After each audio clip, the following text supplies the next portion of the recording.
Welcome back to My View and our exclusive interview with President Donald J. Trump, who this week has taken decisive action to restore fair trade and position American businesses for success. Plus, with the big, beautiful bill now signed into law, it's clear America's potential is stronger than ever. We're really busy, and doing a great job. We have other countries wanting to do business with us so badly. They never appreciated it. Now they do. You know, they took advantage of our country on trade, on the military, on NATO. You saw I solved the NATO problem last week, and we had every country is now paying substantially more money, like from 2% to 5%, and they weren't paying the 2, but they're paying the 5, and it's over $1 trillion a year. And we have a big voice in NATO now. We had really not much of a voice. With Biden, you had no voice at all. He didn't know where he was. And so we're doing well. The trade thing is going to be very big. And we're sending out letters as we speak. They literally just started going out. And I signed the letters. And it's basically telling countries that we are going to give you the privilege to shop and work in our country. And I think it's very good. And in some cases, we'll make deals. You know, we'll make a direct deal as opposed to a letter. And we've already made some of them with various countries. But it's a tremendous amount of money to this country. It's really incredible. The potential of this country is incredible. It's been run very foolishly. It's been run stupidly, so stupidly. And some of the countries are very upset now because they've been taking advantage of us for 30, 40 years. And I had it stopped. I was stopping in the process, and then we had the COVID in the last part of my administration. But we had the strongest economy in the history of our country. And this is going to be better, I predict. This is going to be better. The money coming in, the tariffs coming in, hundreds of billions of dollars are coming in. They're pouring in. Well, you know, you talk about all the money coming into the country, how big, you know, the tariffs will be and leveling the playing field. You asked to have the one big, beautiful bill on your desk to sign on July 4th. You got it on America's birthday.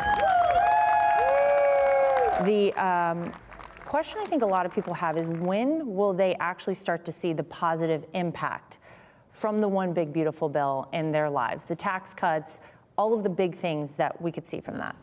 They're already seeing them, and we are getting investment because of that bill. We're having investment made in this country that nobody's ever believed. We're up to close to $15 trillion. Other administrations, they wouldn't do that in 4 years.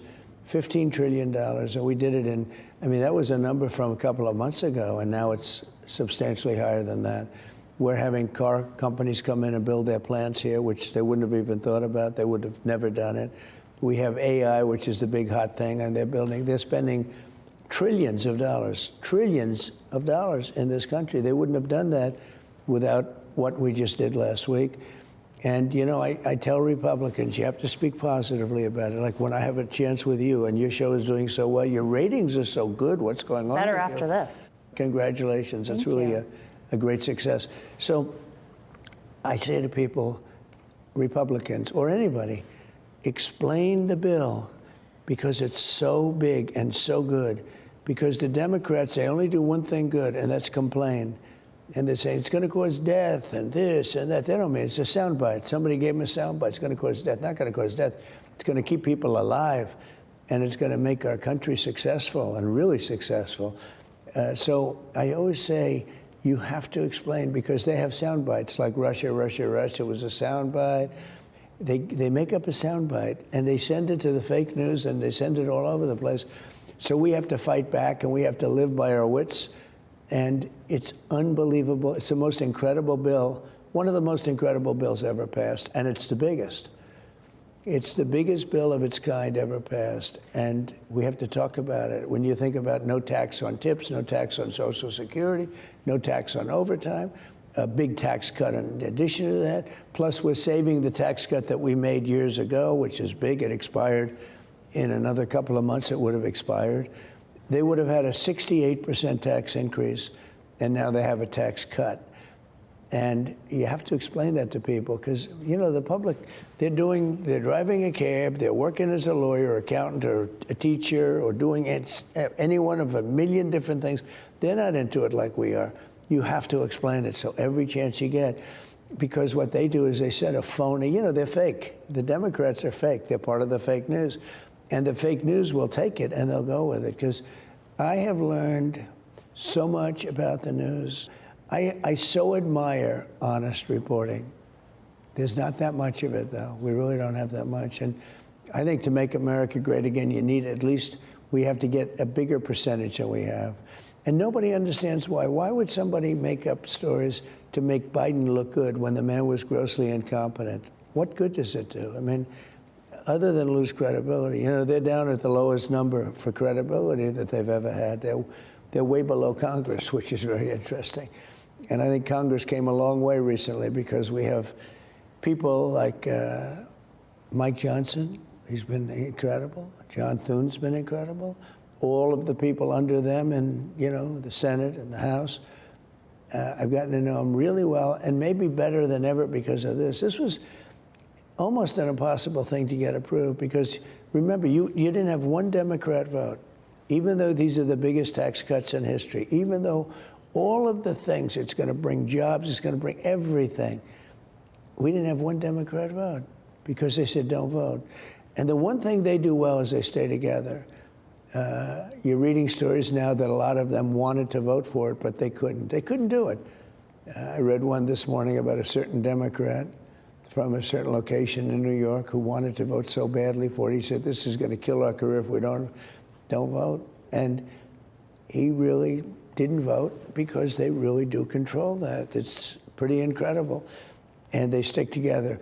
I admire that, the stick-to-itiveness, but at the same time, I would say there's got to be something where when you're doing something good for the country. So we had to get all, because we have the majority by just a little bit, we had to get every single vote. And I guess it was 218 to 2. Think of that, 218 to 2. You just don't do that. It's almost impossible, and we got it done. And the reason we got it done because it's so good. And remember this, the Democrats wanted to vote for it, most of them, many of them, because it's all good stuff. I mean, it's all lower taxes and incentives and this, that, so many good things. Great on energy, stopping the EV mandate, which, you know, hurts Elon, and, you know, it's too bad. But I told him long before he endorsed me, I said, you'll never be with me because I'm going to stop the mandate, because the mandate said everybody has to have an electric car within a few years. And I said, that's not going to happen because not everybody wants an electric car. He said, you know what, as long as I'm on the same footing as everybody else. I thought it was a great statement, but it turned out not to be so because he was very upset about it. But you got it done. So much already accomplished and so much more to come. But how will history remember President Trump? The man himself weighs in next.